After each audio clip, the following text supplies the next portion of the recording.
In my last video I talked about how great the new Siege Optimus is and compared to the G1, but I thought there were some things that we could do make it look even more like its G1 counterpart. First thing we can do is take off this terrible backpack. It's just not a good looking piece. I don't know why they did this, or they didn't try to make it blend in or anything like that. So the easy thing to do, you see this little pin right here, I'll point it out. It's just a peg. You can, without damaging the figure, you can just pop this off like so.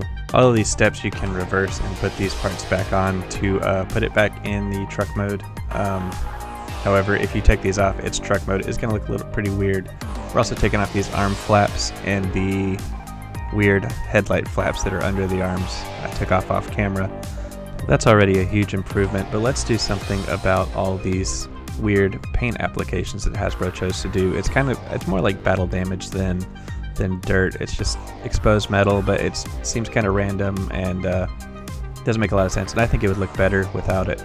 And the best way to do that is to take some isopropyl alcohol, some 91%, you can get it at your local Walgreens, and a Q-tip, and just start rubbing away. And this is a very tedious process. It took me a long time just to do the couple pieces I did. So take a couple, maybe an hour or two, and really just get to work. I had to speed this footage up 3000%, and it still took a long time. Now, one of my favorite parts of the G1 figures was all of the chrome applications. They were just really made it shine and made it pop, and I wanted to apply that to this Siege figure.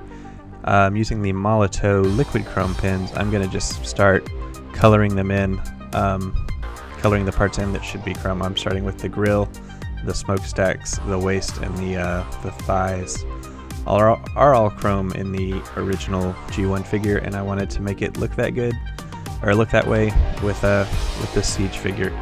There are techniques you can find on YouTube where you can actually do this with an airbrush. I'm sure it'll look a lot better than the way I did it.